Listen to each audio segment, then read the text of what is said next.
Yes. Well, welcome. So, my first thing is, this is my first time emceeing, so be nice. You're doing great. So, welcome to Progressive Spiritualist Church on this 21st day of May. I'm going to take a bit of a side trip here by taking a moment to recognize a gift I received yesterday at the psychic fair. It was a gift that touched my heart, a gift I hadn't realized I needed until it was given. It was a gift of kindness. What was the kindness, you might wonder? It doesn't matter.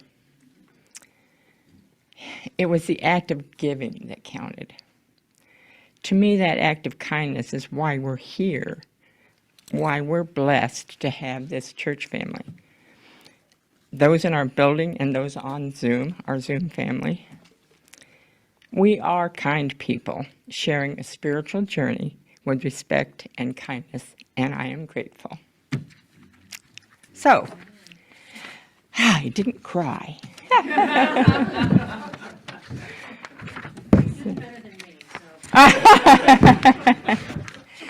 Well, I have these little tears in there, they're trying them, but I'm going to tell them to stay where they are. So, call to worship. Let's get going here.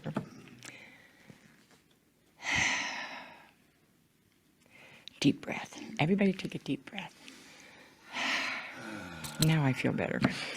Mother, Father, God, we are here today seeking guidance and insight into our spiritual lives. We come with open hearts to experience your love. We come with open minds to receive self-knowledge to help us in our lives. We come to thank you. Amen. If you can't love yourself, how the hell are you going to love somebody else? And anybody that's familiar with it, anybody that's ever watched RuPaul's Drag Race in any form, that's part of how she closes every show. If you can't love yourself, how the hell are you going to love somebody else? So, what's the talk today about? Not about drag. So, it's about loving ourselves. And I know I'm one of the people in the past that's like, new people giving sermons. Oh, it's a sermon about love. Oh. And I roll my eyes and it's like, well, I'm doing it. So just suck it up, Buttercup. Here we go. Because this about talking about self-love or loving oneself, that really is a relatively new concept, especially people, I believe, from my generation growing up, because I looked up synonyms for self-love. And what it came back with was conceit, narcissism, vainglory, and vanity. Self-love. Well, that's not what I have in mind at all. And the anonym for self-love was modesty. Well, our times and our thinking, I want to say, have changed. And really for me, for many people at times, it's like the concept of loving myself was such a foreign concept. To think about that, well, what are you talking about?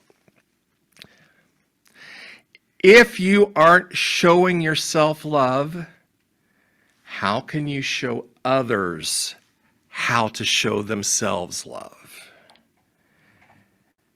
How can you give away what you aren't receiving? And we can look at our world today and see what's going on.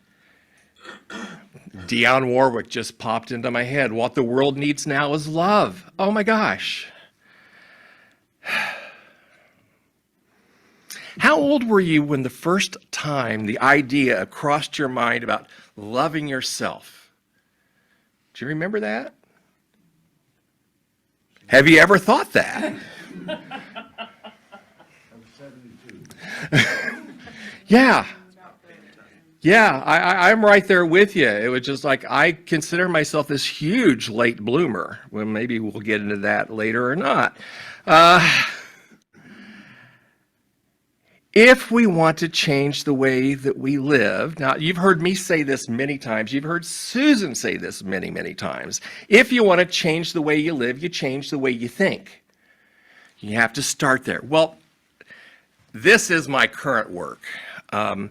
In addition to, it's like the way that I think, if I want to change the way I live, it's paramount upon me to change the way I feel.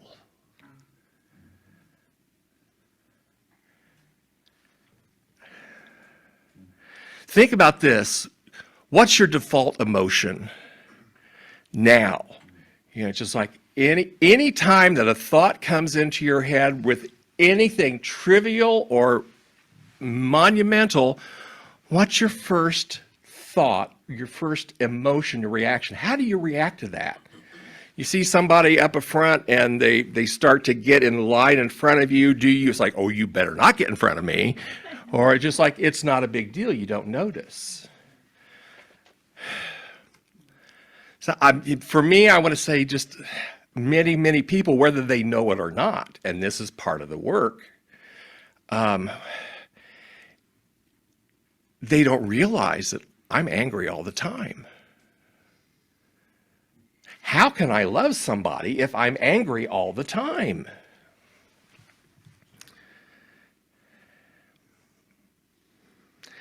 And for this group, because we're all on our own paths when we get here, and it's my belief that we've all had our own shares of traumas, our shares of disasters. You know, our lives have rolled out in a extreme way. That's the best way that I can say. Many of us, when you start to talk to people in this church and you learn about their backgrounds, we have lived very extreme lives.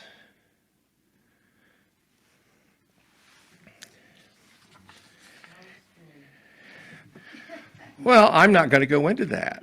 You know, it just think about your own self. Was there abuse? What type of abuse? You know, just illnesses, you know, just paraplegic accidents. You know, what have you and your family experienced? Those are extreme circumstances.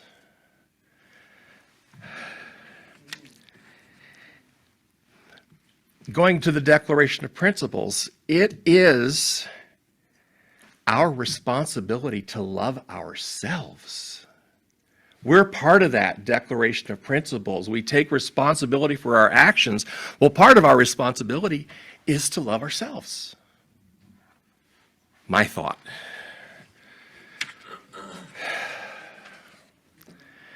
When I talk about personal work, well, for me, personal work is emotional work.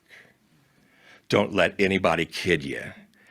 And it's going to be, for some, it's going to be the hardest work that they've ever done, because it's about facing something that you didn't even know you needed to face. We have emotions for a reason.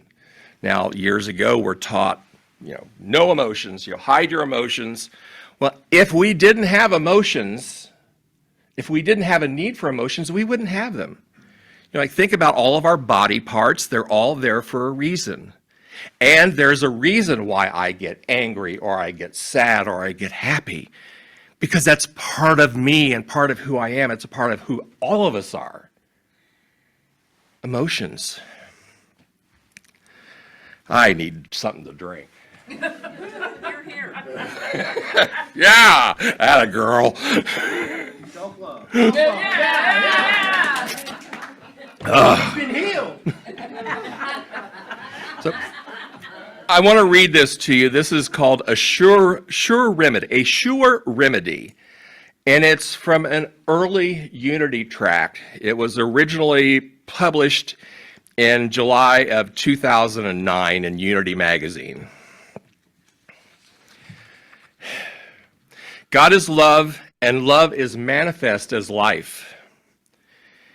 God is thus manifest in and through all his creations. If we do anything to cut off the love of any person, we are cutting off the love of God. Hence, we're cutting off the life that flows through all. When we, by withdrawal from our fellows, in any way cut the cords of love that bind us together as man and woman, we at the same time sever the arteries and veins that flows through which the universal life flows. We then find ourselves as mere bundles of strained nerves, trembling and shaking with fear and weakness, and finally dying for the lack of God's love. But omnipresent Spirit ever seeks to flow into us and to stimulate us in every faculty. We must, however, by our own words and acts, acknowledge this all-powerful presence as the moving factor in our life. Because each of us has inherent free will, which welcomes or rejects all, even God not being accepted. Self-condemnation is also a great error, leading to dire results. When you have accused yourself of ignorance, foolishness, fear, sickness, anxiety, poverty, anger, jealousy, stinginess, of ambition, weakness, or if you are melancholy and indulge in the blues, ask for forgiveness. Ask forgiveness for each of the loving Father in whose image and likeness we spiritually have perfect life.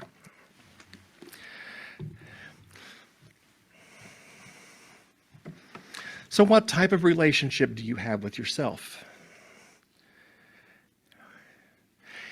And like any relationship, it requires time, commitment, effort. And it's really important not to neglect yourself. Think about when you're on an airplane, you put your mask on first, then you help the kids. Well, that's what this is about. And if nurturing yourself doesn't come to you naturally, and it's a learned practice for many, myself included, where do you start? Water, yeah, thank you. Thank you. Keep saying that, I'm going to need that.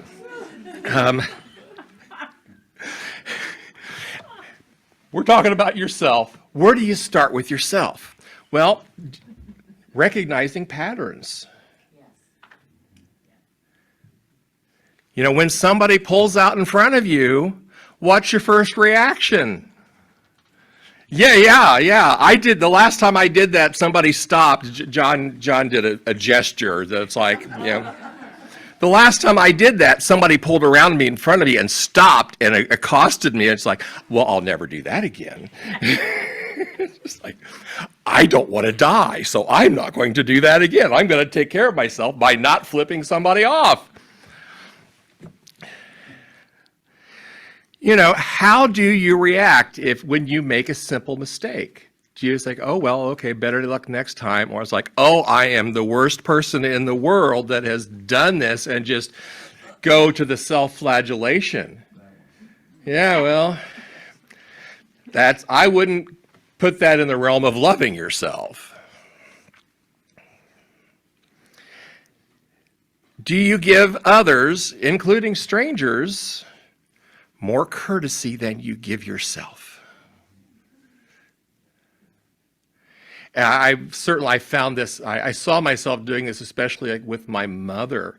It's like, my anger was so great at times, but then I realized, it's like, the feelings that I have from my mother right now, I wouldn't react like this to a complete stranger. It's like, oh, I got some work to do here. My responsibility to do the work.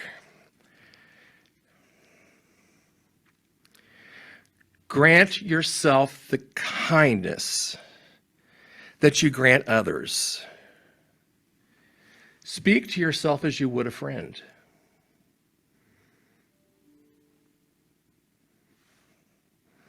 A quote by Paulo Coelho: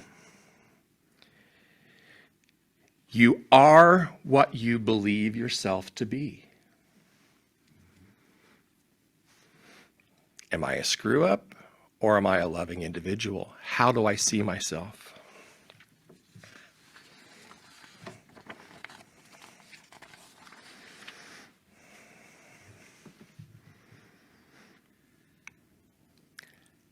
Taking care of yourself. What does that mean? Well, taking care of yourself, that can be drinking water, drinking lots of water, eating the right diet, getting exercise, all those things that we're told that we should do to live better lives. Well, it's true. And how well do I do it? I tell people that I suck at self-care. Well, those words sound funny. Yeah, I suck at self-care. Well, but I look at that and I say that if I think about it another way, well, I don't really love myself. I suck at self-care. I'm not really good at that. Communicate with yourself in kind and positive ways. Remember this, what we recognize in others, we have within ourselves. How do I know Tina is a fun, exciting person to be around. How do I know? I couldn't recognize Tina being a fun, exciting person around if that wasn't already in me. We can't recognize something in somebody else without it being a part of us. So, this is something you can't do overnight. Something you can't do in a week, in a month, in a year. And if you're an Aries and patience is not a virtue, then it's like, I am screwed with this. Or I can love myself. It's like, okay, let's keep going. Let's keep going. How many people here have looked in a mirror and done affirmations to yourself, or looked in a mirror, looked yourself in the eye and said, I love you? I'm going to bet that there are people that have in the past or even now that's like, some people cannot look themselves in the eye, in a mirror. It can't be done. What am I afraid to look at? What if I look at myself? What am I afraid to see? Well, that's the fear. That's the fear to work through. Well, what is it? But my assumption is it's going to be something bad. Well, what if I'm wrong? Just because you think something doesn't mean it's true. Just because you think something doesn't mean it's true. Now, I will say, I had this thought. Well, I thought that doesn't mean it's true. I could also say, I made up this story in my head. I made up this story in my head. So, make yourself a priority. Now, setting boundaries. That's another good one.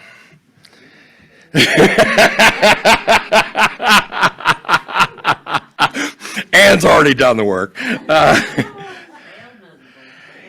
Anybody that has grown up in an abusive home, whether that's alcoholism, physical abuse, emotional abuse, anyone that has experienced that through long term. Well, in my household, what's a boundary? We have no boundaries. So part of self-love or loving yourself is setting up boundaries. Oh, well, there's a new step I never thought of. And what does that mean? Well, I hear on my next, it's like, here's a quote from Rapi Kaur. How you love yourself is how you teach others to love you. So we're talking here, showing by example, my words meeting my actions. How you love yourself is how you teach others to love you.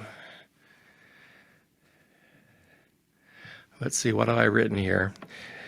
Do you have to tell? Oh, what happens when you have to tell somebody no?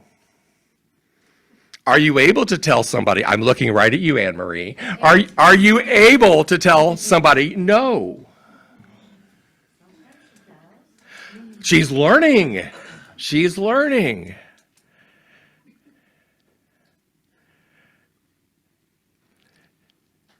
When you tell somebody no,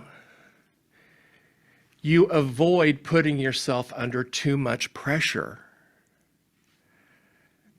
No is a boundary. No, it is better for me if I do this. Give yourself permission to say no. That's a big thing. Have you ever thought, well, why would I give myself permission? Another completely foreign concept. But I grew up in a home to where it's like, I just expected anytime I asked for something, I was going to get told no. And so I just started adopting, no, I can't do that. No, I can't do that. And sometimes you have to disconnect from loved ones to set up healthy boundaries for yourself. I know I've done this, and in the last 2 weeks, I've talked to people of family members where they've said, I've had to cut off ties from my son, or I've had to cut off ties from my daughter, or I left my husband because of this, because I couldn't take the abuse anymore. I had to look out for myself first.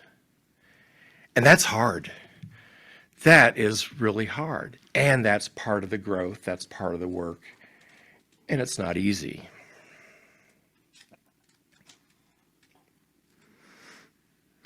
A quote by Ann Taylor. Love yourself enough to set boundaries. Your time and energy are precious.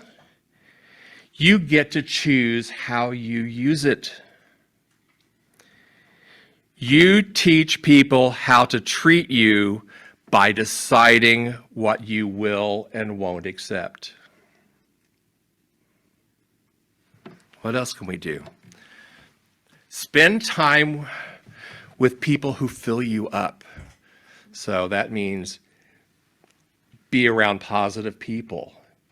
Be around people that you want to learn from. Be around people you want to grow from.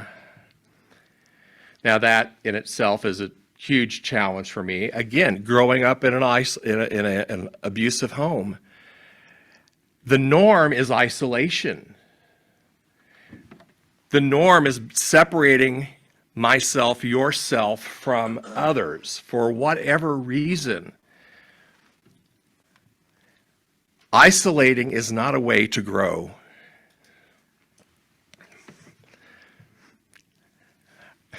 I was watching a Christmas special this past year. It was Kelly Clarkson. Beautiful Christmas special. Just done, as a gay man, I was just in heaven because it was done in the 40s big band style, and it was just luscious and big bands and costumes, and oh my God, it was incredible. And I'm watching, and there's lots of things that have happened during the show, but I'm watching Kelly Clarkson and Ariana Grande sing a duet, and my thought as I looked at them, I'm just crying, just like, and my thought was, oh, there's hope for humanity. And I watch Kelly Clarkson because her show is all about being positive. And she brings in people who do small deeds, but very positive, healthy acts. It's the inspiration to go forward and she's like, oh, I can be better too. I can do this. So I just think, Kelly Clarkson is it. And that's also an example of, think about natural law and the law of attraction. Like attracts like. That's all part of this. What do we want to bring into our lives? How many have practiced doing a gratitude journal? How many have stayed with doing a gratitude journal?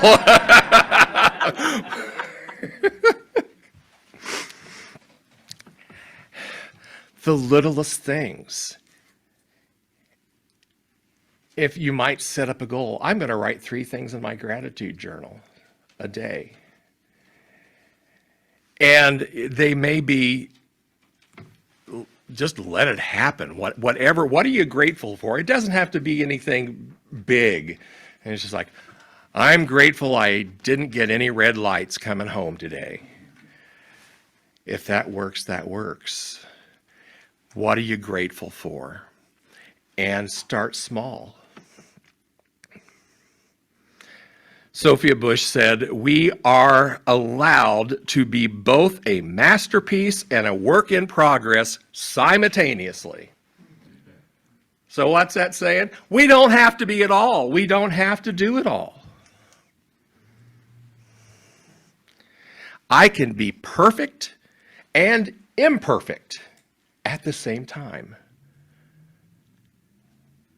What a concept. Because growing up in an abusive home, I have to be perfect in everything that I do.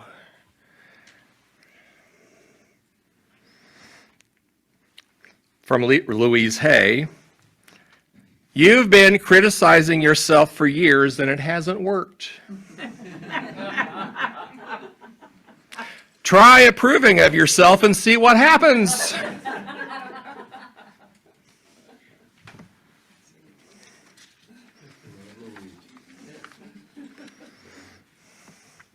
So, how do I start to change my thinking and feeling the process and progress? Well, you start out very, very, very, very slowly.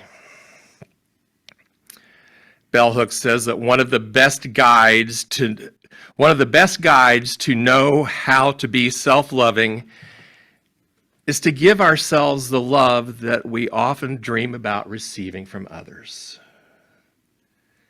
Be the love that you want to receive.